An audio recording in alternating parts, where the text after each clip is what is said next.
Une PDG obèse demande en mariage un père célibataire, qui est choqué quand il réalise qu'elle est sérieuse. Avant de commencer, créons une vague de positivité. Écris un mot qui décrit comment tu te sens aujourd'hui. La pluie martelait les fenêtres, allant du sol au plafond du penthouse de Claire Moreau dans le Marais, tandis qu'elle regardait les rues animées 40 étages plus bas. À 42 ans, elle dirigeait un empire technologique valant 300 millions de dollars. Mais ce soir-là, elle se sentait complètement vaincue. La balance avait affiché 127 kilos ce matin-là, soit 5 kilos de plus malgré sa dernière tentative de régime. « Tu rumines encore », remarqua Sophie Tran en entrant avec 2 tasses de tisane à la camomille. La meilleure amie de Claire depuis la fac de droit l'avait accompagnée dans tous ses triomphes et ses échecs au cours des 20 dernières années. « Je pense à abandonner, Maggie. » La voix de Claire se brisa lorsqu'elle se détourna de la fenêtre. « Peut-être que je suis destinée à rester seule pour toujours. Aucun homme ne pourrait aimer quelqu'un qui ressemble à moi. » Sophie posa le thé et fit face à son amie avec une détermination farouche. « Claire Elisabeth Moreau, écoute-moi bien. Tu as conquis Wall Street, bâti un empire à partir de rien et changé la vie de milliers de personnes grâce à tes innovations. Tu laisses ton poids définir ta valeur et je ne peux plus le supporter. C'est facile à dire pour toi. Tu fais une taille 36. Voici ce qu'on va faire. » Les yeux de Sophie brillaient d'une lueur malicieuse. « Demain, tu vas aller vers le premier mec bien que tu croises et lui demander de se marier avec toi, sans tourner autour du pot. Pas de jeu, pas de faux semblants. » Claire rit amèrement. « T'as perdu la tête. Je suis très sérieuse. Et quand tu l'auras fait, je donnerai 50 000 $ à l'hôpital pour enfants.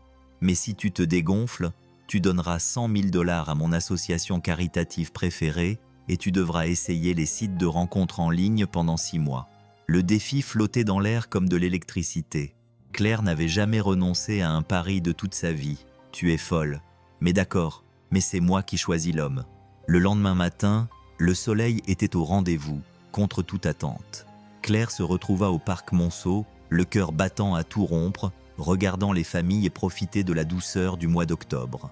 C'est alors qu'elle l'aperçut, un homme d'une trentaine d'années, réparant une balançoire cassée, tandis qu'une petite fille aux nattes attendait patiemment à côté. « Papa, dépêche-toi, je veux faire de la balançoire avant de rentrer à la maison, » dit l'enfant d'une voix douce. L'homme leva les yeux et son visage buriné s'illumina d'un sourire bienveillant. « C'est presque fini, Emma Baird. Encore 2 vis et ta balançoire préférée sera comme neuve. » Claire retint son souffle.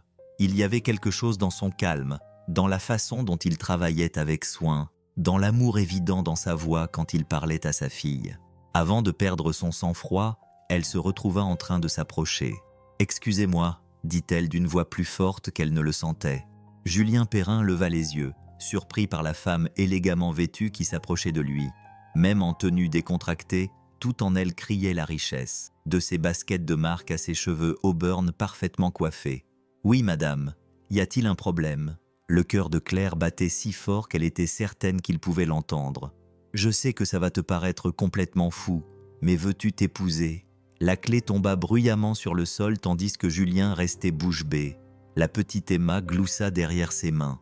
Le silence se prolongea jusqu'à ce que Claire pense s'évanouir de honte. « Je suis désolée.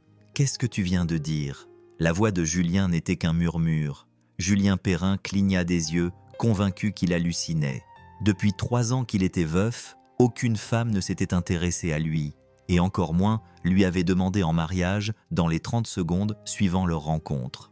Il jeta un coup d'œil à sa fille de 8 ans, Emma, qui observait la scène avec des yeux écarquillés et fascinés. « Je sais ce que ça peut paraître, » continua Claire, le visage rouge écarlate. « Je m'appelle Claire Moreau, et j'ai juste fait un pari avec mon ami que je demanderai en mariage le premier homme convenable que je rencontrerai aujourd'hui. Vous avez l'air convenable. » Elle fit un geste désemparé vers la balançoire qu'il était en train de réparer. « Vous réparez des jeux pour votre fille. C'est magnifique. » Julien se leva lentement, observant cette femme étrange qui venait de bouleverser son samedi matin ordinaire. Elle était clairement riche, probablement instruite et définitivement hors de sa portée. Mais il y avait quelque chose de vulnérable dans ses yeux verts, quelque chose qui lui rappelait ce qu'il avait ressenti pendant ces mois sombres après la mort d'Isabelle. « Madame, Je ne sais pas quel genre de pari vous avez fait, mais vous ne pouvez pas approcher des inconnus comme ça. Et, papa, c'est une princesse ?» l'interrompit Emma en tirant sur son jean usé. « Elle est vraiment jolie, et elle parle comme les dames à la télévision. » Le cœur de Claire fondit devant l'observation innocente de l'enfant. « Comment tu t'appelles, ma chérie ?»« Emma Rose Perrin. J'ai 8 ans et 3/4. C'est mon papa Julien. Il répare les choses quand elles sont cassées. » Le sourire édenté d'Emma était radieux. « T'es vraiment une princesse ?»« Non, ma chérie. Je suis juste une femme d'affaires. Mais merci de me dire que je suis jolie. C'est très gentil. » Julien sentit son instinct protecteur se réveiller. Cette femme pouvait être n'importe qui. Une arnaqueuse, quelqu'un d'instable ou pire. Mais Emma semblait complètement charme. Et sa fille était généralement timide avec les étrangers. « Emma, pourquoi tu n'irais pas jouer sur les autres balançoires pendant que je discute ? Claire, c'est ça ?» La voix de Julien était prudente, mais pas méchante. « Catherine Moreau, » répéta-t-elle en sortant d'une carte de visite. « Je suis propriétaire de Moreau Tech Solutions. Tu peux me trouver sur Internet. » Julien jeta un coup d'œil à la carte, les sourcils levés devant le titre impressionnant. « Tu es vraiment sérieux à propos de ce pari ? Écoute, je sais que c'est fou, mais tu me laisserais au moins t'inviter Emma et toi à déjeuner ? Je te promets que je ne suis pas dangereux. Juste impulsif. » Le rire de Claire était toutefois tremblant. « Je suppose que c'est ce que dirait une personne dangereuse. » Quelque chose dans son honnêteté nerveuse le toucha. Isabelle disait souvent qu'il était trop confiant pour son propre bien, mais son instinct lui disait que cette femme était sincère, juste désespérée d'une manière qu'il ne comprenait pas. « Emma, qu'en penses-tu ? On va déjeuner avec Claire ?» Emma bondit, ses couettes rebondissant. « On peut aller chez Mickey. Ils ont les meilleurs croque-monsieur du monde entier. » Claire sourit, son premier vrai sourire de la journée. « Mickey, c'est parti. Mais j'ai une condition. » Elle regarda directement Julien. « Tu dois me dire pourquoi un homme qui est clairement un père merveilleux passe son samedi seul à réparer des jeux dans un parc au lieu d'avoir un rendez-vous galant. » L'expression de Julien s'assombrit légèrement. « C'est une longue histoire. Heureusement que le déjeuner est long, » répondit Claire doucement, alors qu'ils se dirigeaient vers la sortie du parc. Emma sautillait entre eux. Aucun des deux adultes n'aurait pu prédire à quel point cette rencontre fortuite allait changer leur vie. Claire avait fait son lit en s'attendant à être humiliée et rapidement rejetée. Au lieu de cela, elle se retrouvait sincèrement intriguée par cet homme doux et sa charmante fille. Julien, de son côté, ne pouvait pas se défaire du sentiment que sous l'apparence soignée de Claire se cachait la même solitude qui était sa compagne constante depuis 3 ans. Peut-être que cette femme un peu folle n'était pas si différente de lui après tout. Le restaurant Mickey's était exactement comme Claire s'y attendait. Des banquettes en vinyle rouge, un sol en damier et l'odeur réconfortante de la graisse de bacon et du café. Elle se sentait complètement déplacée dans ses vêtements de marque. Mais le bavardage enthousiaste d'Emma sur ses plats préférés l'a détendue malgré elle-même. « Papa prend toujours le pain de viande spécial, mais je trouve ça dégoûtant », a déclaré Emma en coloriant son set de table avec les crayons de couleur fournis par la serveuse. « J'aime le fromage grillé et les milkshakes au chocolat. Qu'est-ce que tu aimes, Claire ?»« Eh bien, je mange généralement des salades, » admit Claire avant de croiser le regard interrogateur de Julien. « Mais aujourd'hui, j'ai envie d'un grilled cheese. » Julien était resté silencieux depuis qu'ils avaient commandé, visiblement encore sous le choc des événements surréalistes de la matinée. Finalement, il se cala dans le banquette et observa Claire avec ses yeux bruns chaleureux. « Alors, Moreau Tech Solutions, c'est une assez grande entreprise. J'ai vu vos camions dans la ville. »« Ah bon ?» Claire semblait surprise. « Je bosse dans la maintenance pour le district scolaire. Votre entreprise a installé la nouvelle salle informatique à l'école primaire d'Emma l'année dernière. » L'expression de Julien s'adoucit légèrement. « Les enfants adorent. C'est vraiment du matériel dernier cri. » Une lueur de fierté illumina le visage de Claire. « C'était l'une de nos premières initiatives éducatives. Je pense que tous les enfants ont le droit d'accéder à la technologie, peu importe où ils vivent. C'est vraiment cool. » Emma a levé les yeux de son coloriage. « Tu as créé notre salle informatique. Madame Henderson dit qu'on a de meilleurs ordinateurs que la plupart des lycées. » Claire a ressenti une chaleur qu'elle n'avait plus souvent ressentie. Quand quelqu'un avait-il apprécié son travail pour son impact plutôt que pour sa rentabilité? « Qu'est-ce que tu préfères faire dans la salle informatique ? J'apprends à coder. » Papa m'a acheté des livres sur le sujet. Le visage d'Emma s'illumina. Je veux créer des jeux vidéo quand je serai grande. Papa dit, si je travaille vraiment dur, je peux tout faire. Le sourire de Julien était fier, mais teinté d'inquiétude. Emma est incroyablement brillante. Parfois, je crains de ne pas lui offrir assez d'opportunités. Le salaire d'un père célibataire ne suffit pas pour subvenir aux besoins de sa famille. Le poids de ces mots s'abattit sur la table. Claire comprenait maintenant pourquoi il était seul au parc. Pourquoi il y avait une fatigue dans ses yeux qui allait au-delà de l'épuisement physique. Élever seule une enfant douée dans une ville chère ne devait pas être facile. « Parle-moi de la mère d'Emma », dit Claire doucement. Le visage de Julien s'assombrit immédiatement. Isabelle est morte il y a 3 ans, d'un cancer. Emma n'avait que 5 ans. Sa voix se réduisit à un murmure. Certains jours, je n'arrive toujours pas à croire qu'elle soit partie. Emma ralentit son coloriage tandis qu'elle écoutait. Maman était vraiment jolie et elle faisait les meilleures crêpes. Elle me lisait des histoires tous les soirs en changeant la voix de tous les personnages. Claire eut la gorge serrée. Elle avait l'air merveilleuse. Elle l'était. Julien s'éclaircit la gorge bruyamment. Isabelle était tout ce que je ne suis pas. Artistique, extravertie, intrépide. Elle aurait adoré cette conversation folle que nous avons. Elle disait toujours que la vie était trop courte pour être normale. « C'est pour ça que tu n'as pas eu de petite amie ?» demanda Claire avec précaution. « Parce que tu es encore en deuil. » Julien resta silencieux pendant un long moment. En partie, mais aussi parce qu'il se désignait lui-même avec gêne. « Je suis un ouvrier de maintenance de 38 ans, avec un niveau d'études équivalent au CE2 et un enfant. Pas vraiment le profil type pour trouver l'amour dans le marais. » Claire le regarda avec une sincère stupéfaction. « Tu plaisantes ? Tu élèves une fille incroyable. Tu donnes de ton temps pour réparer les équipements du parc. Et tu es clairement intelligent et gentil. N'importe quelle femme serait heureuse de t'avoir dans sa vie. Facile à dire quand on vaut des millions, répondit Julien. Mais sans méchanceté. L'argent ne résout pas tout, dit Claire doucement. Crois-moi. Emma leva soudain les yeux de son dessin. Claire, tu es triste toi aussi ? Tu as le même regard que papa parfois. La vérité sort de la bouche des enfants. Claire sentit les murs qu'elle avait soigneusement érigés s'écrouler sous l'observation innocente de cet enfant. Oui, ma chérie, je suis parfois triste. Pourquoi ? Tu es très jolie, tu as beaucoup d'argent et tu aides les enfants avec les ordinateurs. Claire regarda les yeux bruns et sincères d'Emma, qui ressemblaient tant à ceux de son père, et sentit quelque chose bouger dans sa poitrine. Parfois, Emma, même quand on a tout ce qu'on pensait vouloir, on se rend compte que ce dont on a vraiment besoin, c'est quelqu'un avec qui le partager. Julien croisa son regard à travers la table, et pendant un instant, l'absurdité de leur situation s'est estompée. 2 personnes seules, réunies par un pari ridicule, reconnaissant quelque chose de familier dans la douleur de l'autre. Mais avant que l'un ou l'autre ne puisse parler, Emma a fait une annonce qui allait tout changer. « Je sais, Claire devrait venir à ma fête d'anniversaire la semaine prochaine. Comme ça, elle ne sera plus triste. » L'invitation resta suspendue dans l'air comme un pont. Aucun des 2 adultes n'était sûr de devoir le traverser.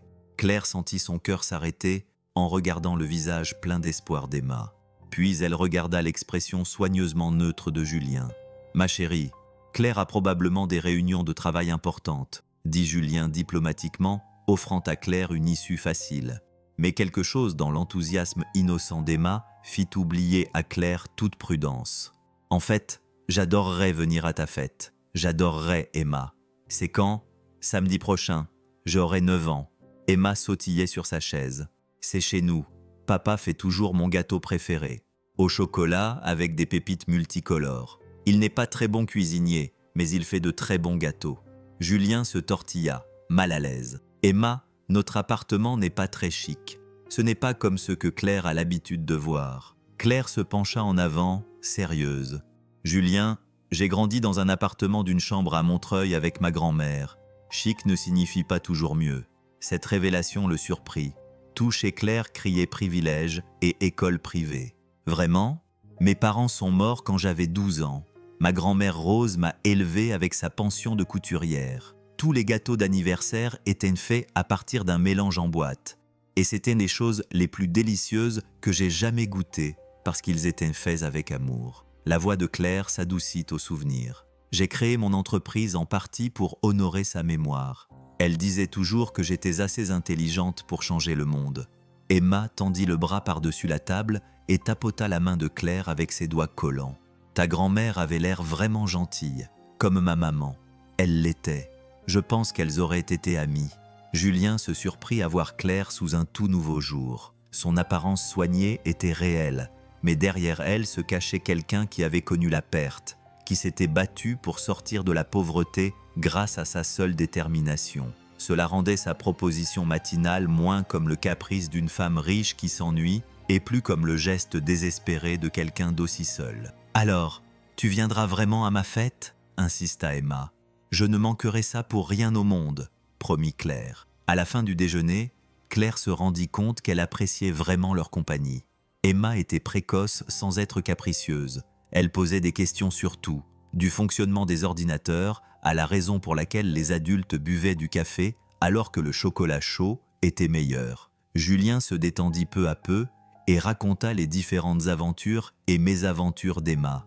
Le mois dernier, elle a décidé de m'aider à réorganiser ma boîte à outils. Julien rit. Ça m'a pris 3 heures pour trouver ma clé à douille. Il s'avère qu'elle avait tout trié par couleur au lieu de par taille. C'est en fait assez logique pour une enfant de son âge, fit remarquer Claire. A-t-elle passé des tests d'intelligence? J'ai mis 3 heures pour retrouver ma clé à douille.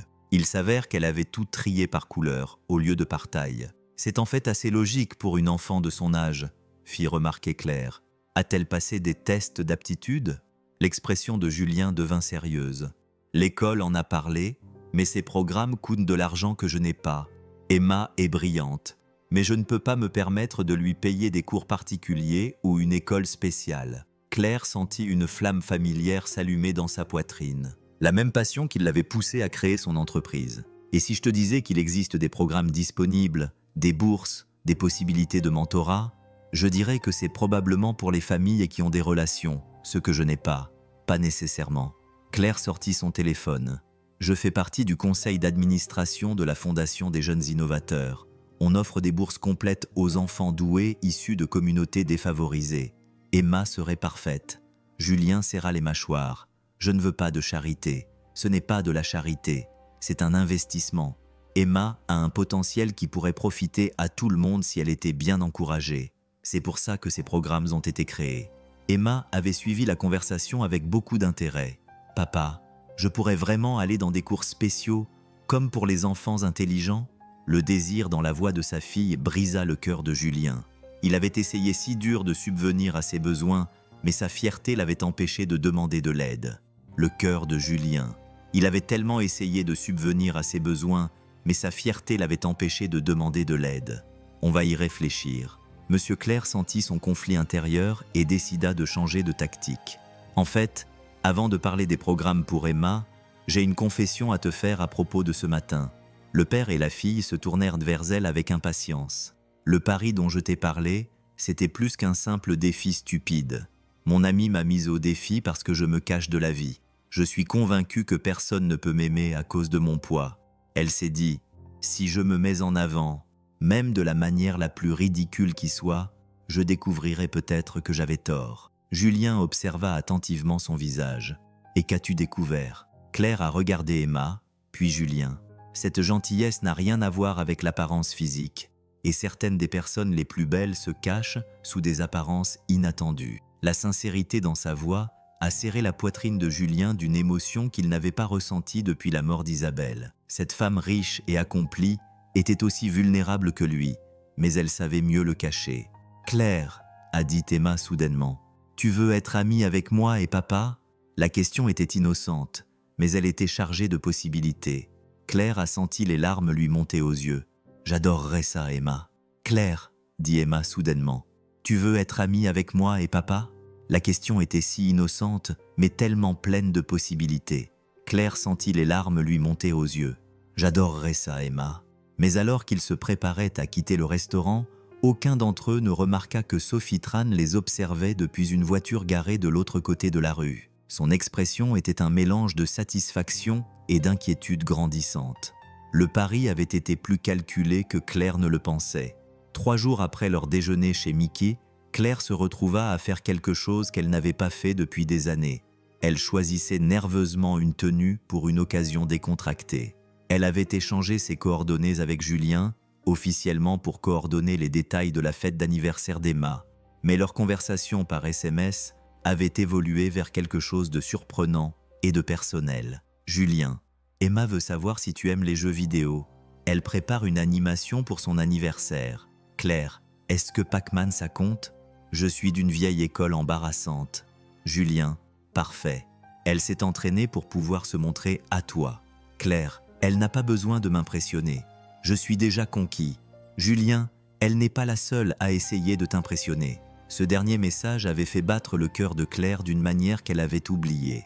Elle fixait son reflet dans le miroir de son dressing et choisit un jean foncé et un pull bleu clair, des vêtements qui la faisaient se sentir humaine plutôt que professionnelle. Son téléphone vibra, signalant un appel de Sophie. Alors, comment avance l'opération « Demande en mariage » La voix de Sophie était teintée de son habituel mélange d'amusement et d'inquiétude. C'est compliqué. Je les aime vraiment bien, Maggie. Julien et Emma tous les deux. Claire, c'était censé être pour reprendre confiance en toi, pas pour commencer une relation avec un inconnu et son enfant. Quelque chose dans le ton de Sophie fit hésiter Claire. Tu as l'air inquiète. Pourquoi? Parce que tu es vulnérable en ce moment et que les pères célibataires peuvent être opportunistes. Il a probablement déjà calculé combien tu vaux. Claire sentit une pointe de colère monter en elle. Julien n'est pas comme ça. Il ne veut même pas que j'aide Emma à trouver des opportunités éducatives parce qu'il pense que c'est de la charité. Oh ma chérie, c'est exactement ce que dirait quelqu'un qui joue un jeu à long terme. Avant que Claire n'ait le temps de répondre, la sonnette retentit. À travers l'interphone, elle entendit la voix de Julien. « Claire, c'est Julien. Désolé de débarquer à l'improviste, mais on doit parler. » Son cœur se serra. Avait-il découvert que sa fortune avait plus d'importance qu'elle ne l'avait laissé entendre? Avait-il changé d'avis au sujet de la fête? « J'arrive. »« C'était qui ?» demanda Sophie. « Je dois y aller. On en parle plus tard. » Claire trouva Julien dans le hall élégant de son immeuble, l'air très mal à l'aise parmi les colonnes de marbre et les lustres en cristal. Il était toujours en tenue de travail, les mains propres, mais son uniforme portait les traces honnêtes d'un travail manuel. « Julien, qu'est-ce qui ne va pas? Où est Emma? Elle est avec ma voisine, Madame Rodriguez. Claire, je... » Il passa une main dans ses cheveux. « Je t'ai cherché, vraiment cherché. » Claire sentit son estomac se nouer. « Oh, tu n'es pas seulement une femme qui a réussi. Tu es Catherine Moreau, la Claire Moreau. Forbes te classe parmi les femmes les plus puissantes du secteur des technologies. Ta fortune est estimée à plus de 300 millions de dollars. » Elle acquiesça tristement. « Oui, et tu me dis que tu as décidé au hasard de demander en mariage un ouvrier d'entretien dans le parc à cause d'un pari ?» Claire pouvait voir les murs se dresser dans ses yeux. Le même instinct protecteur qu'elle reconnaissait en elle-même. « Julien, laisse-moi t'expliquer. » « Expliquer quoi? Que tout ça n'était qu'une sorte d'expérience sociale. Une femme riche joue avec un père célibataire pauvre et son enfant. Non, les mots sortirent plus durement qu'elle ne l'aurait voulu. « Julien, tout ce que je t'ai dit sur ma grand-mère, sur ma solitude, sur le fait d'avoir reconnu quelque chose en toi, tout cela était vrai. Alors pourquoi tu ne m'as pas dit qui tu étais vraiment ?» Claire cherchait ces mots pour qu'ils comprennent. Parce qu'à partir du moment où les gens savent que tu as de l'argent, c'est tout ce qu'ils voient. Ils arrêtent de me traiter comme une personne et commencent à me traiter comme une opportunité. L'expression de Julien s'adoucit légèrement, mais il restait sur ses gardes. « Claire, je répare des climatiseurs pour gagner ma vie. Tu diriges un empire technologique. Que pourrais-tu bien vouloir à quelqu'un comme moi? La même chose que toi, dit-elle doucement. Quelqu'un qui me voit moi, pas mon compte en banque. Quelqu'un qui me fait rire, qui me pousse à m'améliorer. Quelqu'un dont la fille me regarde comme si je valais vraiment la peine d'être connu. » L'honnêteté dans sa voix fit Julien s'arrêter. Il avait passé la dernière heure à lutter contre la douleur, la fierté et la méfiance. Mais en regardant Claire maintenant, en la regardant vraiment, il voyait la même femme vulnérable qui lui avait raconté l'histoire de sa grand-mère devant des sandwichs au fromage fondu. « Emma n'arrête pas de parler de toi, admit-il. Elle m'a demandé si tu voudrais être sa nouvelle maman. » Claire retint son souffle. « Qu'est-ce que tu lui as dit? Que la vie ne fonctionne pas comme dans les contes de fées, que les gens comme toi ne finissent pas avec des gens comme nous. Et si tu te trompes, Claire s'approcha. Et si parfois les liens les plus inattendus étaient les plus vrais? Julien scruta son visage, cherchant le moindre signe de tromperie ou de pitié. Au lieu de ça, il retrouva le même désir qu'il ressentait chaque soir lorsqu'il bordait Emma dans son lit et retournait dans le salon vide. Claire, même si c'est vrai, et je veux y croire, comment ça pourrait marcher? Nos mondes sont complètement différents. C'est peut-être justement pour ça que ça pourrait marcher. Avant que Julien ait le temps de répondre, le téléphone de Claire vibra, signalant un SMS de Sophie. Réunion d'urgence du conseil d'administration convoquée pour demain. On doit discuter de ton comportement récent avec les actionnaires. Il faut mettre un terme à cette histoire avec Julien. Claire pâlit en lisant le message. Julien le remarqua immédiatement. Qu'est-ce qui ne va pas?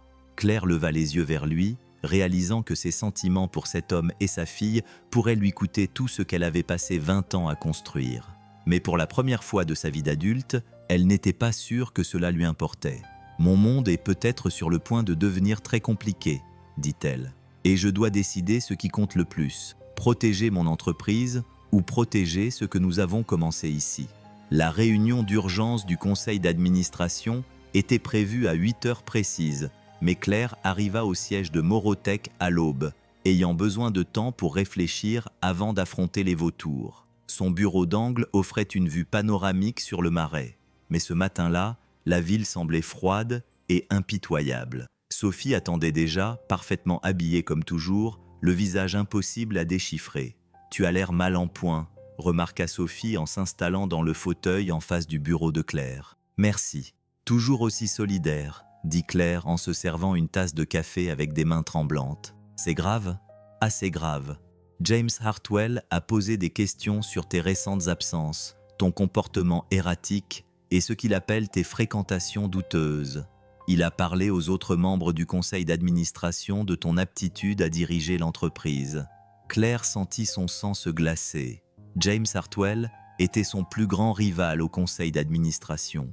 Un vieux requin de la finance qui ne lui avait jamais pardonné d'avoir obtenu le poste de PDG auquel il estimait avoir droit. Quel genre de question? Le genre qui suggère que tu fais une sorte de dépression, que tu manques des réunions pour déjeuner avec des inconnus et dans des restaurants, que tu arrives en retard, l'air distraite, que tu parles d'initiatives éducatives qui ne profitent pas directement à l'entreprise.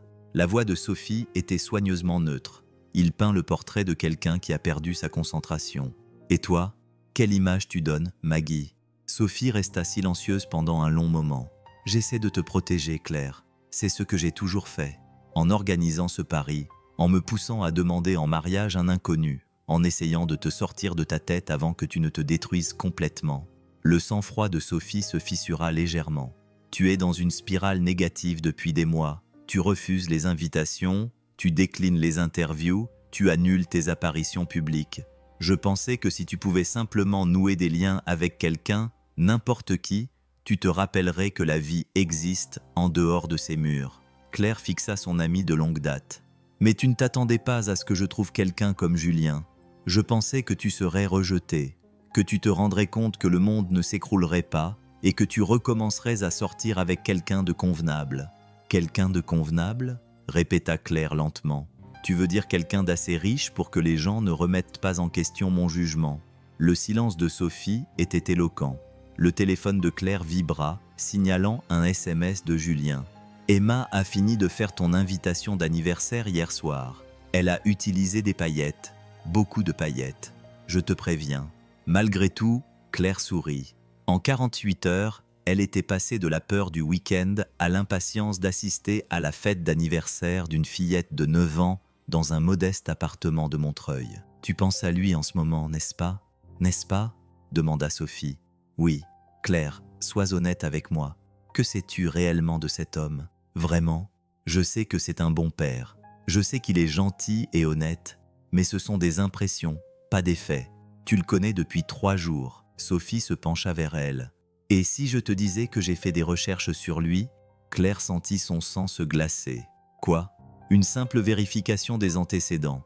Rien d'intrusif, juste les registres publics, son parcours professionnel, ses informations financières de base. Sophie, comment as-tu pu faire ça? Parce que quelqu'un doit te protéger et protéger ce que j'ai découvert. » Sophie sortit un dossier en carton. Julien Perrin a 43 000 $ de dettes médicales liées au traitement du cancer de sa femme. Sa cote de crédit est catastrophique. Il s'est vu refuser 3 changements d'appartement au cours de l'année dernière parce qu'il ne pouvait pas payer un loyer plus élevé. Claire se sentit mal, mais pas pour les raisons auxquelles Sophie s'attendait. Donc, il a des difficultés financières. Ça fait de lui un chasseur de fortune. Ça le rend désespéré, Claire. Un homme dans sa position qui rencontre une femme dans la tienne. La coïncidence est stupéfiante. Ce n'était pas une coïncidence. C'était un pari que tu avais orchestré. Exactement. Ce qui signifie qu'il n'avait aucun moyen de savoir qui tu étais quand tu l'as abordé. Mais maintenant, il le sait. Et tout à coup, il t'envoie des SMS à propos de fêtes d'anniversaire. Et Sophie a consulté ses notes, t'emmenant dans des endroits où sa fille peut mieux te connaître. Une tactique de manipulation classique. Claire fixait le dossier, l'esprit en ébullition. Tout ce que Sophie disait était logique, mais cela lui semblait complètement faux. Le Julien qu'elle avait appris à connaître n'était ni calculateur ni manipulateur. Il était sur la défensive lorsqu'il s'agissait d'accepter de l'aide, fier à l'excès, sincèrement aimant avec sa fille. Mais après tout, comment pouvait-elle vraiment connaître quelqu'un après seulement 3 jours? La réunion du conseil d'administration commence dans 20 minutes, dit Sophie doucement. Hartwell va remettre en question ton jugement, tes priorités, ta capacité à diriger cette entreprise vers l'avenir. Si tu entres là-dedans et qu'ils sentent la moindre instabilité, la moindre division, ils pourraient me virer. Claire, tu as bâti cette entreprise à partir de rien. C'est ton héritage, le travail de toute ta vie. Ne laisse pas une passion de 3 jours détruire tout ce pourquoi tu t'es sacrifié. Claire regarda à nouveau la ville, pensant à l'espace entre les dents d'Emma, au sourire de Julien, à ses mains attentionnées réparant une balançoire cassée, à la façon dont ils l'avaient tous deux regardée comme si elle était quelqu'un qui valait la peine d'être connu plutôt que quelqu'un qui valait la peine d'être utilisé. « Et si ce n'était pas une passade ?» demanda-t-elle doucement. « Et si c'était la première fois que je ressentais quelque chose de vrai depuis 20 ans ?» L'expression de Sophie s'adoucit, sincèrement inquiète. « Alors tu dois être très prudente, car les sentiments vrais peuvent te faire beaucoup plus mal que les affaires. » Alors que les membres du conseil d'administration commençaient à entrer dans la salle de conférence, Claire était confrontée à un choix impossible, protéger l'Empire. Elle avait construit cet empire au prix de 2 décennies de sacrifices, ou tout risqué pour une relation qui pourrait être exactement ce que Sophie redoutait. Trop beau pour être vrai. Mais d'abord, elle devait survivre à l'heure qui allait suivre sans perdre tout ce pourquoi elle avait travaillé. Car Hartwell était sur le point de passer à l'action, et Claire avait le sentiment que ses sentiments pour Julien et Emma allaient devenir des armes contre elle. L'interphone sonna. « Madame Moreau, le conseil d'administration est prêt à vous recevoir. » Claire se leva, redressa les épaules et se prépara à se battre pour sa carrière. Alors que sa vie personnelle était en jeu, la salle de réunion ressemblait à une arène de gladiateurs. Lorsque Claire entra, 12 visages se tournèrent vers elle. Mais seul James Hartwell affichait une hostilité ouverte. Les autres semblaient simplement curieux de savoir pourquoi cette réunion d'urgence avait été convoquée à la dernière minute. « Bonjour à tous », commença Claire en prenant place à la tête de la table en acajou poli. « Je comprends que mes récentes décisions en matière de direction suscitent des inquiétudes. Hartwell ne perd pas de temps en politesse. Claire, au cours du mois dernier, vous avez manqué 3 réunions cruciales avec des clients, retardé le lancement de 2 produits importants et selon certaines informations, vous avez été vu en train de fraterniser avec des personnes susceptibles de compromettre la réputation de cette entreprise. » Fraterniser? Claire gardait une voix calme malgré son cœur qui battait à toute vitesse. « James, je ne savais pas que ma vie perso devait être approuvée par le conseil d'administration. C'est le cas quand ça affecte ton jugement pro, » a continué Hartwell. « Des sources indiquent que tu as une relation avec un employé de maintenance qui a de gros problèmes financiers. Rien que l'image que ça renvoie... » Des sources? Les yeux de Claire ont lancé un regard dangereux. De quelle source s'agit-il? Sophie se tortilla sur sa chaise, mais resta silencieuse. Patricia Williams, membre du conseil d'administration, grand-mère de 6 petits-enfants et fidèle soutien de Claire, prit la parole. « Claire, nous ne sommes pas ici pour juger vos choix personnels, mais James soulève des préoccupations légitimes concernant votre concentration et vos priorités. Morotech se trouve à un moment crucial. Tu as tout à fait raison, Patricia. Nous sommes à un moment crucial. Claire se leva, imposant la même présence qui lui avait permis de bâtir son empire. Nous avons l'opportunité d'étendre nos initiatives éducatives, d'utiliser notre succès pour apporter un réel changement dans les communautés défavorisées. Ce n'est pas une distraction par rapport à notre mission, c'est sa réalisation. Joli mot, ricana Hartwell. Mais les actionnaires veulent des profits, pas des projets caritatifs. Et ils ne veulent certainement pas d'une PDG dont le jugement est compromis par des relations amoureuses avec des personnes qui pourraient exploiter sa fortune. Claire sentit quelque chose se briser en elle. 20 ans passés à bâtir cette entreprise, à sacrifier son bonheur personnel pour réussir professionnellement. Et maintenant, il voulait aussi dicter sa vie privée. James, laisse-moi être très clair. Mes relations personnelles ne regardent pas le conseil d'administration. Mes performances professionnelles parlent d'elles-mêmes. Nous avons enregistré des bénéfices records pendant 3 trimestres consécutifs. Notre indice d'innovation est à son plus haut niveau historique. Et le taux de satisfaction de nos employés est le plus élevé du secteur. Mais pour combien de temps ? Insista Hartwell. Combien de temps avant que votre instabilité émotionnelle n'affecte ces chiffres ? La salle devint silencieuse. Claire pouvait sentir le poids des 12 paires d'yeux qui l'évaluaient, la jugeaient, attendant de voir si elle allait céder sous la pression. Au lieu de ça, elle a souri. Vous voulez parler d'instabilité émotionnelle ? Parlons plutôt des dirigeants qui prennent des décisions basées sur la peur plutôt que sur une vision. Parlons des cadres qui considèrent les relations humaines comme une faiblesse plutôt que comme une force. La voix de Claire s'est renforcée à chaque mot. J'ai passé 20 ans à être la PDG que vous vouliez. Impitoyable, isolée, uniquement concentrée sur le profit. Et vous savez ce que ça m'a apporté ? Une entreprise qui gagne de l'argent, mais qui n'a pas de sens. Sophie prit enfin la parole. Claire, nous devrions peut-être reporter cette discussion. Non, Maggie, j'en ai assez d'être dirigée. Claire se tourna vers le conseil d'administration. Vous vous inquiétez de mon jugement ? Voici mon jugement. Une entreprise qui n'investit pas dans sa communauté, qui n'utilise pas son succès pour aider les autres, est une entreprise sans âme. Et un dirigeant qui ne trouve pas l'équilibre entre réussite professionnelle et épanouissement personnel court à la catastrophe. Patricia Williams acquiesça lentement.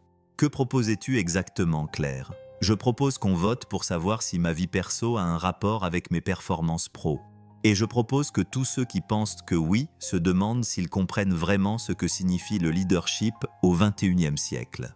La tension dans la pièce était palpable. Hartwell était rouge de frustration, tandis que plusieurs autres membres du conseil d'administration semblaient pensifs. « Très bien », dit finalement Hartwell. « Votons. Que ceux qui sont pour maintenir leur confiance dans le leadership de Claire malgré ses récents choix de vie lèvent la main. » Une à une, les mains se levèrent autour de la table. Patricia Williams, le Dr Tran, Robert Martinez et même Sophie, après un moment d'hésitation.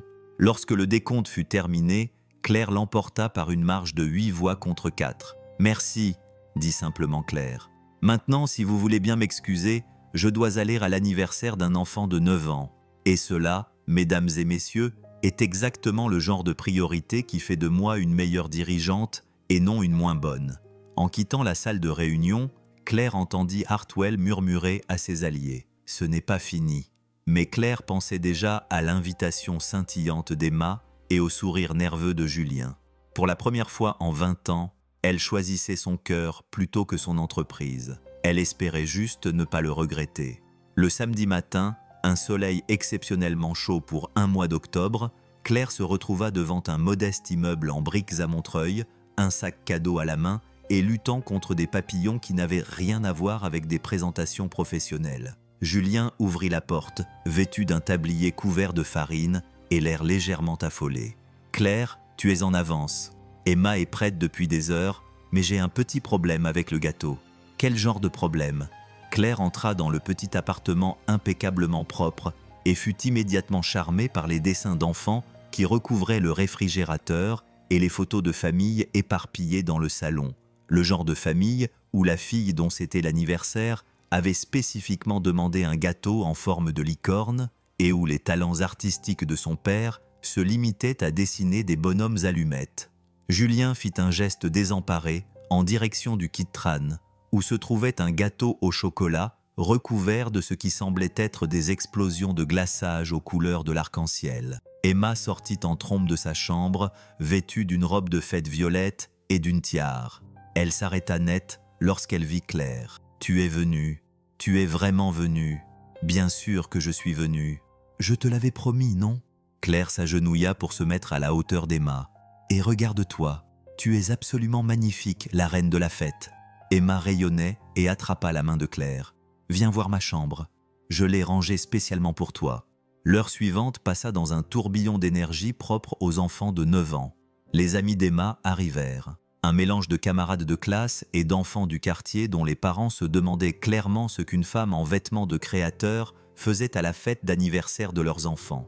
Mais l'excitation d'Emma était contagieuse. Et bientôt, Claire se surprit à prendre un réel plaisir à jouer à la chaise musicale et à épingler la queue de l'âne. « Vous êtes vraiment douée avec les enfants. »« J'observe Madame Rodriguez, » dit la vieille voisine de Julien qui avait aidé à préparer la fête. « Vous avez des enfants ?»« Non, » répondit Claire en regardant Emma essayer d'apprendre à ses copains un jeu de claquettes compliqué. « Je n'ai jamais eu l'occasion.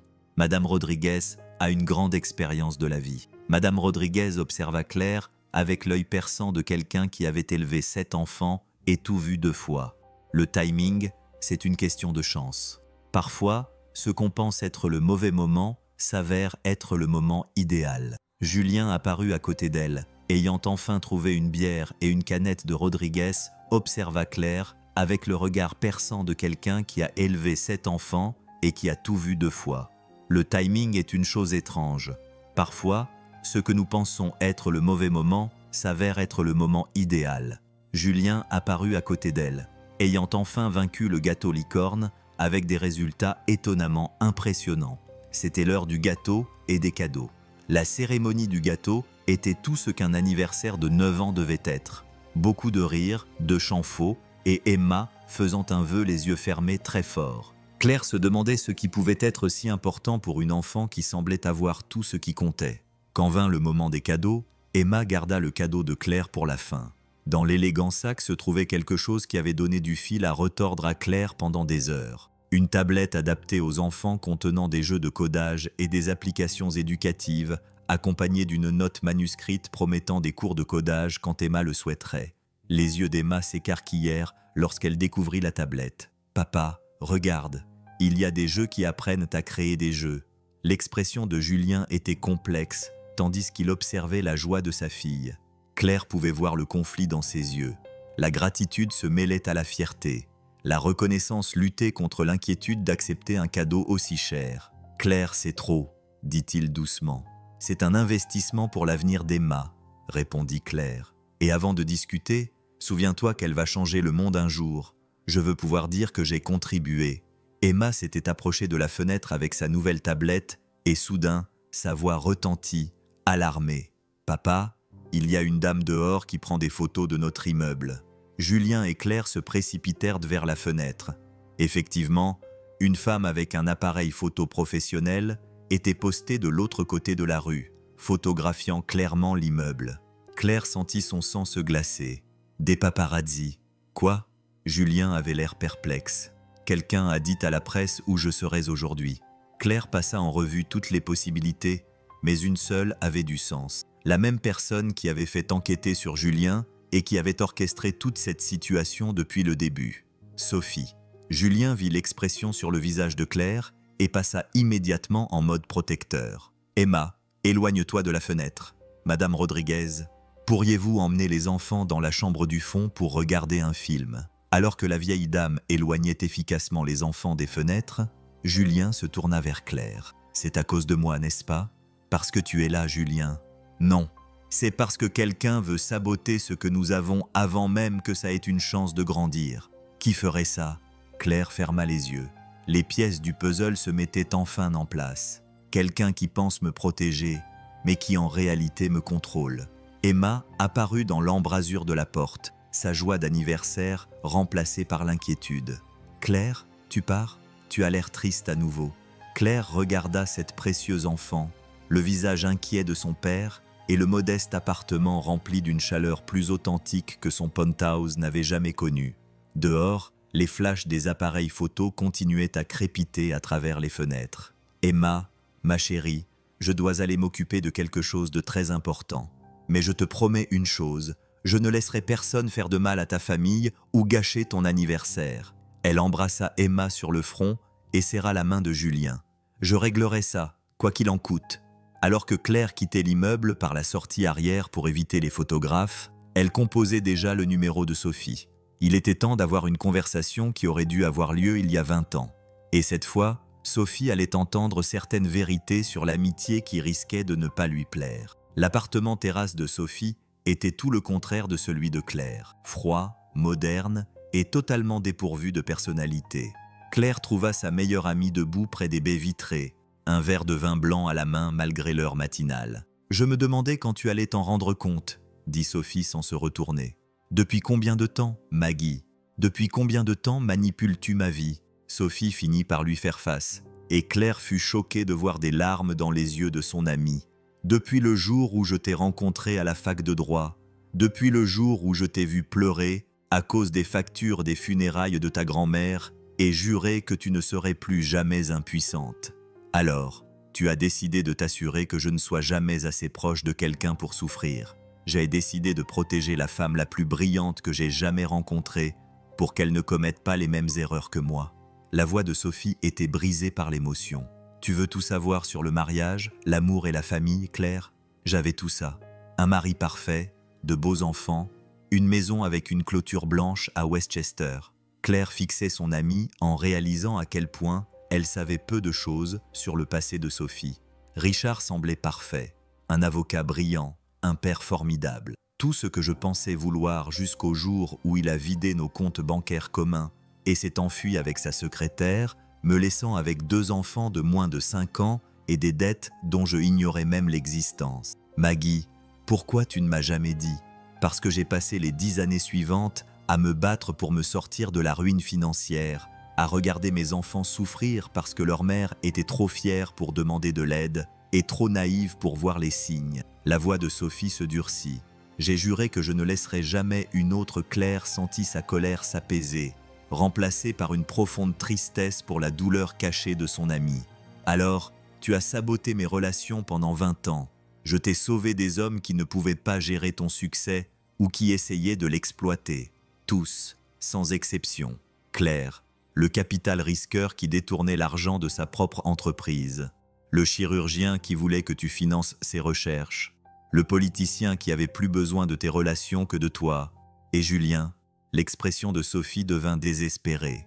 Julien est différent, et c'est ça qui me fait flipper. Il n'est pas clairement mauvais pour toi, ce qui le rend potentiellement plus dangereux que tous les autres réunis. Dangereux comment? En m'aimant, en me rendant heureuse, en te faisant oublier qui tu es.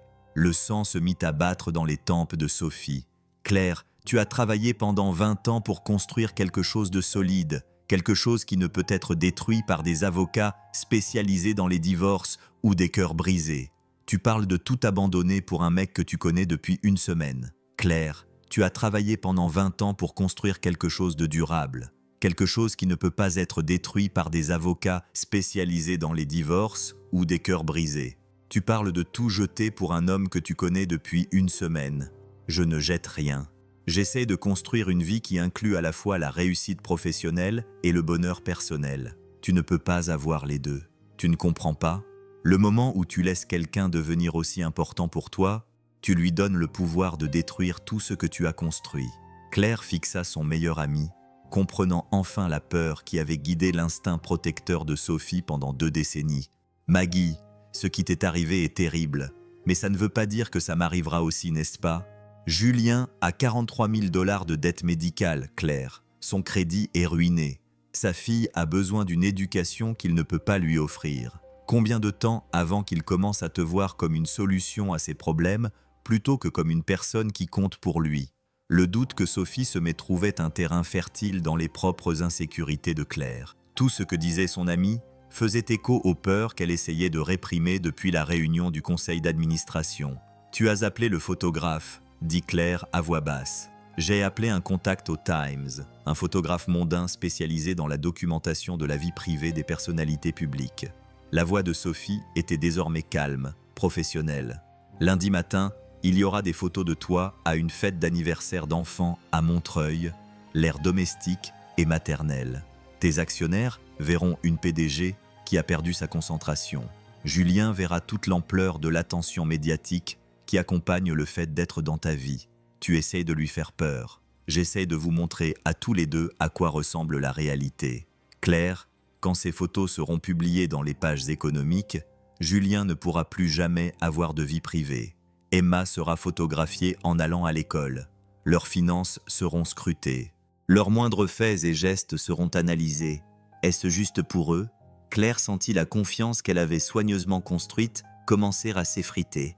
Sophie avait raison au sujet de l'attention des médias, raison au sujet de la pression que cela exercerait sur Julien et Emma. Comment avait-elle pu être aussi égoïste? Et quand la nouveauté s'estompera, continua Sophie sans relâche, quand le conte de fées se heurtera à la réalité et aux vrais problèmes, où seras-tu? Seule à nouveau, seule. Sauf que cette fois, tu auras perdu ta crédibilité professionnelle ainsi que ta dignité personnelle. Le téléphone de Claire vibra. C'était un texto de Julien. Le photographe est parti, mais Emma me pose des questions auxquelles je ne sais pas comment répondre. On peut se parler? En lisant le message, Claire réalisa que Sophie avait déjà gagné. Le doute avait été semé. L'intrusion des médias avait commencé. Et la joie simple de la fête d'anniversaire d'Emma était déjà gâchée par la réalité complexe de la vie publique de Claire. « Je dois y aller », dit Claire doucement. Pour lui, pour réfléchir à la manière de les protéger d'un monde dont il n'avait jamais demandé à faire partie. En quittant l'appartement stérile de Sophie, Claire portait en elle le poids écrasant d'un choix impossible. Protéger Julien et Emma en s'en allant, ou se battre pour leur relation et risquer de détruire leur vie paisible.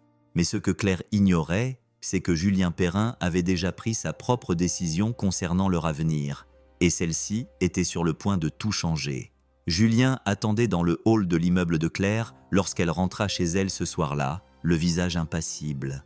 Le portier avait clairement reçu l'ordre de le laisser monter, mais Julien avait préféré attendre en bas, un geste qui en disait long sur son état d'esprit. « Il faut qu'on parle », dit-il simplement. Ils montèrent en silence dans l'ascenseur jusqu'à son appartement, la tension entre eux palpable. Claire avait l'estomac noué en imaginant ce qu'il allait dire. Les avertissements de Sophie résonnaient dans sa tête. Quand la nouveauté s'estompe, quand le conte de fées se heurte à la réalité. « C'est un bel endroit », dit Julien en entrant dans l'appartement. Mais son ton suggérait qu'il remarquait plutôt la distance entre leurs deux mondes, qu'il admirait sa décoration. « Julien, à propos d'aujourd'hui, à propos du photographe. Claire, arrête !» Il se tourna vers elle et elle fut surprise de voir de la détermination plutôt que du rejet dans ses yeux. « Je dois te dire quelque chose et j'ai besoin que tu m'écoutes sans m'interrompre. » Elle acquiesça, se préparant à l'inévitable. « Après ton départ aujourd'hui, j'ai fait quelques recherches, de vraies recherches.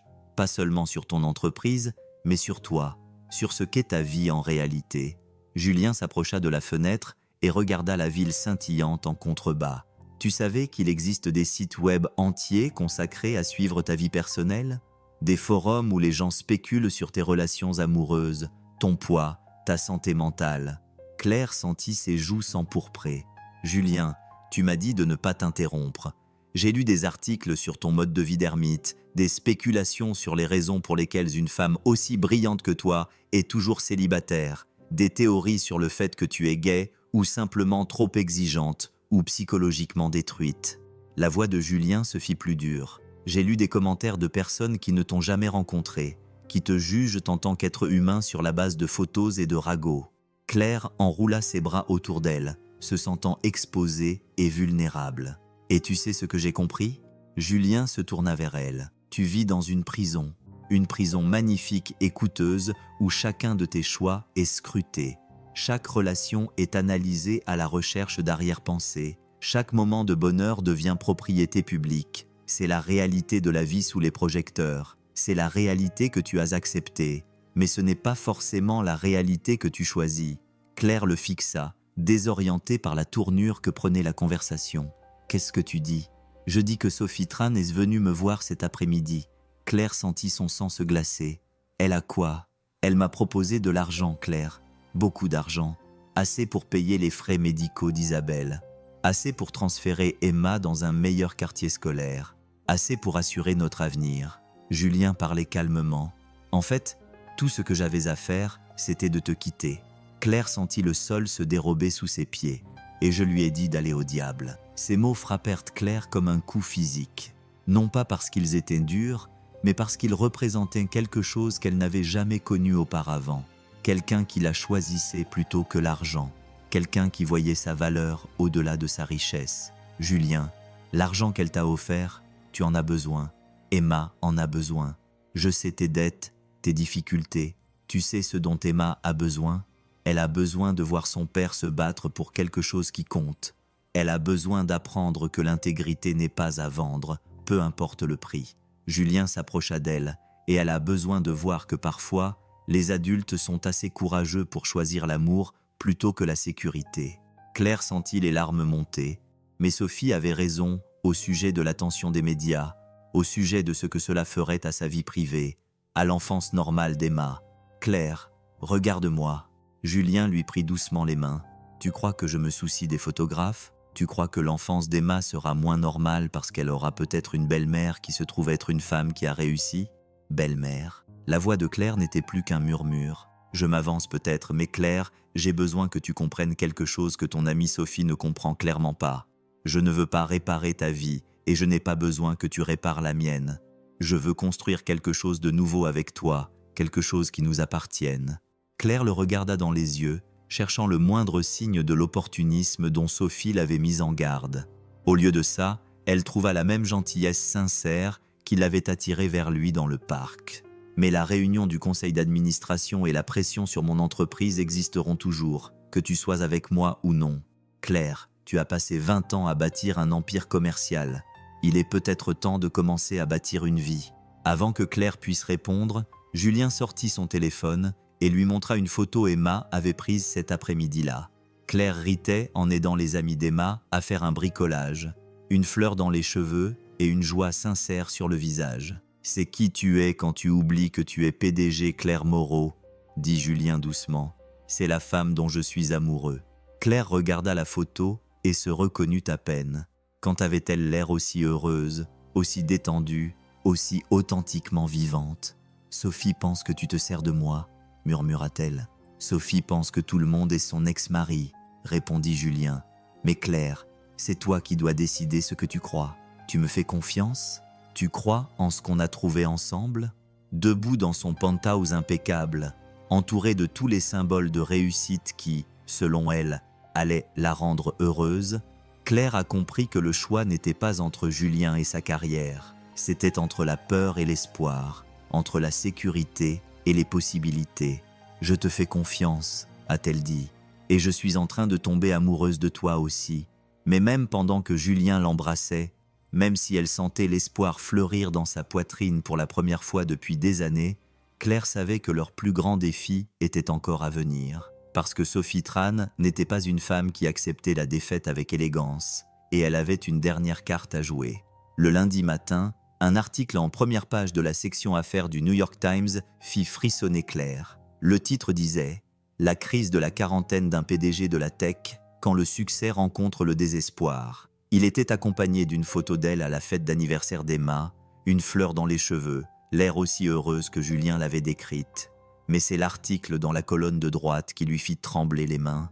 L'enquête Perrin, un regard plus approfondi sur l'homme qui avait conquis le cœur d'une milliardaire. L'article décrivait en détail les difficultés financières de Julien, les frais médicaux d'Isabelle, et même les résultats scolaires d'Emma. Il dressait le portrait d'un homme croulant sous les dettes qui s'était soudainement retrouvé dans l'orbite de l'une des femmes les plus riches de New York. Les implications étaient claires sans être explicitement mentionnées. Le téléphone de Claire sonnait depuis 6 heures du matin. Actionnaires, membres du conseil d'administration, journalistes, tous voulaient des commentaires sur sa relation et son impact sur la stabilité de la direction de l'entreprise. Sophie est apparue à la porte de son bureau à 8 heures pile. Impeccable, malgré ce qui avait dû être une nuit blanche passée à orchestrer cette campagne médiatique. « J'ai essayé de faire ça discrètement », a dit Sophie sans préambule. « J'ai essayé de te protéger sans détruire personne, mais tu n'as pas voulu écouter. Alors, Tu as détruit la vie privée de Julien et d'Emma à la place. La voix de Claire était dangereusement calme. J'ai révélé la vérité. Claire, regarde ces chiffres. Sophie étala des documents financiers sur le bureau. Le cours de l'action Morotech avait chuté de 4% avant l'ouverture de la bourse. Le conseil d'administration convoquait une nouvelle réunion d'urgence. James Hartwell parlait d'une motion de censure. Claire fixait les documents, sentant le poids de 2 décennies de travail s'effondrer parce qu'elle avait osé vouloir une vie personnelle. « Tu veux sauver ton entreprise ?» Sophie continua. « Il est encore temps. Publie un communiqué disant que tu faisais du bénévolat auprès d'une famille défavorisée. Prends tes distances avec Julien. Concentre-toi sur tes affaires et tout cela sera oublié dans une semaine. Et si je ne le fais pas, tu perdras tout ce pour quoi tu as travaillé. Le conseil d'administration te révoquera. Votre réputation sera ruinée et on se souviendra de vous comme du PDG qui a sacrifié une entreprise du Fortune 500 pour une histoire d'amour fantaisiste. » L'interphone de Claire a sonné. « Madame Moreau, un certain Julien Perrin souhaite vous voir. Il dit que c'est urgent. » Claire regarda Sophie, dont l'expression ne trahissait aucune surprise. « Tu lui as dit de venir, n'est-ce pas ?» Je lui ai dit exactement la situation. Je pensais qu'il devait comprendre le vrai coût de sa relation avec toi. Julien entra l'air de ne pas avoir dormi, son calme habituel remplacé par une colère à peine maîtrisée. Il jeta un regard à Sophie avec un dégoût non dissimulé avant de se concentrer sur Claire. « Emma a vu le journal ce matin, dit-il sans préambule. Madame Rodriguez le lisait dans le hall d'entrée. Emma a demandé pourquoi il y avait une photo de sa fête dans le journal. Pourquoi il disait que son papa était atteint. Je ne peux même pas répéter ce qu'ils m'ont appelé. » Claire avait l'impression que son cœur se brisait. « Julien, je suis vraiment désolée. Je ne suis pas venue ici pour des excuses. Je suis venue te dire que je retire Emma de l'école aujourd'hui et que nous quittons la ville. »« Quoi? Où allez-vous ?»« Mon frère vit dans le Montana. Il m'a proposé un boulot dans son entreprise de construction. Emma pourra avoir une vie normale là-bas, loin des caméras, des journalistes et des gens qui pensent qu'elle vaut la peine d'être exploitée pour un article. » Sophie intervint. « C'est probablement mieux ainsi. Une rupture nette sera meilleure pour tout le monde. » Julien se tourna vers Sophie, le regard enflammé. « C'est ta faute. Tu as détruit le sentiment de sécurité d'une petite fille de 8 ans parce que tu ne supportais pas l'idée que Claire soit heureuse. J'ai protégé Claire d'une erreur qui lui aurait coûté tout ce qu'elle avait. Tu t'es protégé de perdre le contrôle sur la personne la plus importante de ta vie. » Julien répliqua. « Claire, j'ai besoin que tu comprennes quelque chose. Il ne s'agit pas d'argent, de pression ou de l'attention des médias. Il s'agit du bien-être d'Emma. Elle ne mérite pas d'être un pion dans le jeu qui se joue ici. » Claire se leva, l'esprit en ébullition. Tout s'écroulait. Son entreprise, sa relation, le bonheur d'Emma. La manipulation de Sophie avait parfaitement fonctionné. « Et si je démissionnais de l'entreprise ?» dit soudain Claire. « Et si je démissionnais de mon poste de PDG, vendais mes actions et qu'on disparaissait ensemble pour recommencer ailleurs ?» Julien et Sophie la regardèrent, sous le choc. « Claire, tu n'es pas sérieuse. » Sophie respira, mais Julien secouait la tête. « Claire, je ne te demanderai jamais de renoncer à tout ce que tu as construit. Ce n'est pas de l'amour. C'est un sacrifice qui engendre le ressentiment. Alors, qu'est-ce que tu proposes?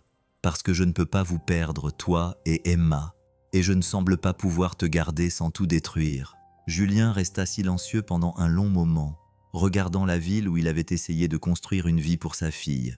Quand il parla, sa voix était calme, mais remplie de douleur. Peut-être que Sophie a raison. Peut-être que l'amour ne suffit pas quand les mondes sont si différents. Peut-être que j'ai été idiote de penser que ça pouvait marcher. Julien, s'il te plaît, je t'aime, Claire, mais j'aime Emma plus encore. Et je ne la laisserai pas grandir dans un aquarium où chacun de ses gestes est analysé et critiqué parce que son père est tombé amoureux d'une personne dont la vie est soumise à ce genre de surveillance.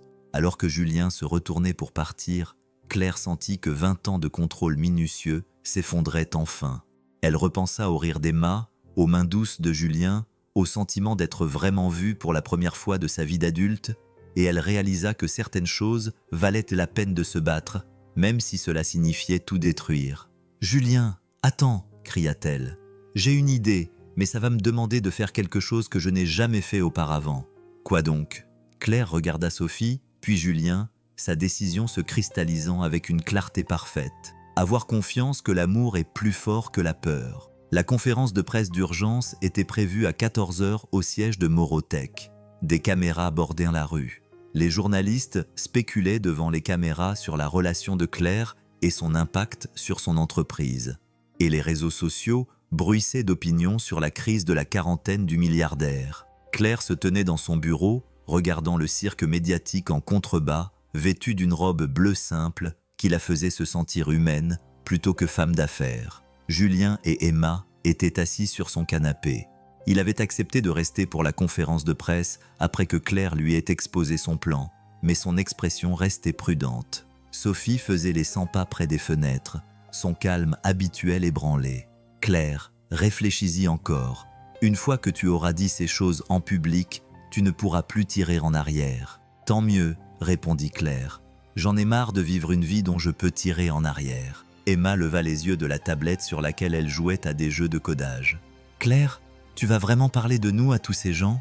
Claire s'agenouilla pour se mettre à la hauteur d'Emma. « Ma chérie, je vais leur dire la vérité sur ce qui compte le plus. Ça te va ?» Emma acquiesça solennellement. « Tu leur diras que tu fais de très bons croque-monsieur ?» Claire rit, se sentant plus légère qu'elle ne l'avait été depuis des jours. « Je n'oublierai pas de le mentionner. » À 14 h pile, Claire entra dans la salle de conférence bondée. Les flashs crépitaient, les journalistes posaient des questions à tout va, et elle aperçut James Hartwell au dernier rang avec ses alliés qui attendaient clairement sa chute. « Merci à tous d'être venus », commença Claire d'une voix qui portait facilement dans la salle. « J'ai convoqué cette conférence pour répondre aux spéculations concernant ma vie privée et leur impact sur Morotech. » La salle devint silencieuse. Tous les journalistes étaient prêts à capturer ce qu'ils s'attendaient à être soit une démission, soit une défense de sa relation avec Julien. Tout d'abord, permettez-moi d'aborder le sujet qui fâche. Oui, je suis en couple avec Julien Perrin. Oui, c'est un père célibataire qui travaille dans la maintenance. Et oui, je l'ai rencontré lorsque je lui ai demandé en mariage sur un coup de tête dans un parc à cause d'un pari avec ma meilleure amie. Des murmures ont parcouru l'auditoire. Ce n'était pas le discours d'entreprise soigneusement préparé auquel il s'attendait. J'ai lu les articles qui remettent en question les motivations de M. Perrin, analysent sa situation financière et spéculent sur ses intentions. Alors, laissez-moi vous dire quelques faits qui n'ont pas été mentionnés dans ces articles. La voix de Claire s'est renforcée. Julien Perrin a refusé une offre financière importante pour mettre fin à notre relation. Il a insisté pour payer tous les repas que nous avons partagés, même si j'en avais largement les moyens. Il a passé son samedi à réparer bénévolement des équipements de jeu pour les enfants de son quartier. Il élève une fille brillante, gentille et sûre d'elle, tout en gérant son deuil, la pression financière et maintenant l'attention médiatique non désirée. Tout cela avec plus de grâce que je n'ai pu le faire dans des circonstances bien plus faciles. Elle a marqué une pause, balayant la pièce du regard jusqu'à ce qu'elle trouve les yeux de Julien. Mais il ne s'agit pas vraiment de défendre Julien, car quiconque le connaît ne remettrait jamais en question son intégrité. Il s'agit de défendre une autre forme de réussite. Claire est sortie de derrière le podium, abandonnant complètement son discours préparé. Pendant 20 ans, j'ai défini la réussite par les bilans financiers, les parts de marché et l'approbation du conseil d'administration. J'ai sacrifié mes relations, ma santé et mon bonheur pour réussir professionnellement. Et j'ai été seul chaque jour de ma vie. La salle était complètement silencieuse. La semaine dernière, j'ai rencontré un homme qui m'a appris que le succès sans lien avec les autres n'est qu'un vide sophistiqué.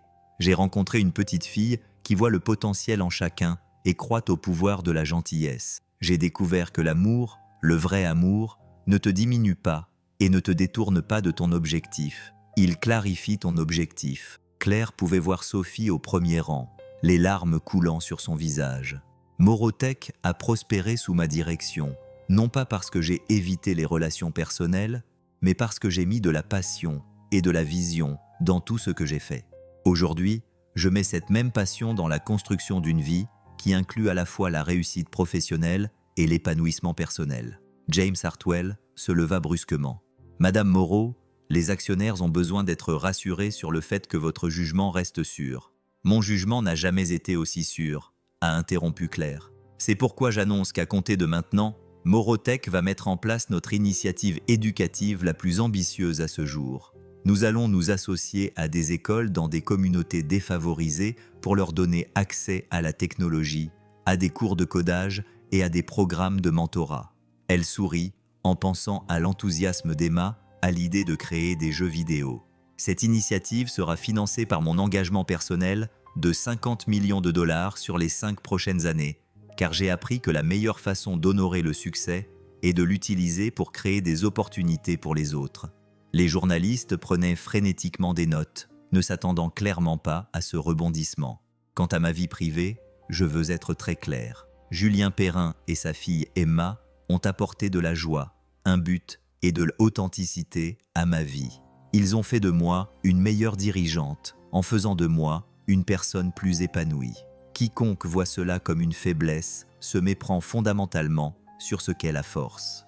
Claire est revenue sur le podium pour prononcer son discours de clôture. Le cours de l'action de Morotech peut fluctuer en fonction des spéculations sur mes choix personnels, mais la valeur réelle de cette entreprise n'a jamais été liée à mon état civil ou à ma vie sociale. Elle repose sur l'innovation, l'intégrité et la conviction que la technologie doit être au service de l'humanité. Ces valeurs restent inchangées. Elle a marqué une pause, regardant directement la caméra principale. À nos actionnaires, à nos employés et à nos clients, je suis toujours la même PDG qui a bâti cette entreprise à partir de rien. Mais maintenant, je suis aussi quelqu'un qui croit que la réussite professionnelle et le bonheur personnel ne s'excluent pas mutuellement. Si cela vous pose problème, je respecte votre droit de trouver un dirigeant qui correspond mieux à vos valeurs. Lorsque Claire quitta le podium, la salle explosa et des questions fusèrent, mais elle se dirigea directement vers Julien et Emma, qui attendaient près des portes de la salle de conférence. « Comment je m'en suis sortie ?» demanda-t-elle à Emma. « Tu as oublié de mentionner le grilled cheese », répondit Emma avec sérieux, faisant rire les 3 adultes. Julien prit la main de Claire. « Tu as été incroyable. Mais tu es sûre de toi ?» L'engagement financier, la prise de position publique. Claire regarda cet homme qu'il avait choisi plutôt que l'argent, sa fille et qui voyait le bon côté de tout le monde, la vie qu'ils pourraient construire ensemble. Je n'ai jamais été aussi sûr de quoi que ce soit dans ma vie. 6 mois plus tard, les actions de Morotech avaient non seulement repris, mais avaient atteint des sommets historiques. Poussés par le succès de leurs initiatives éducatives et l'approche authentique de Claire en matière de leadership, le conseil d'administration avait renouvelé son contrat à l'unanimité.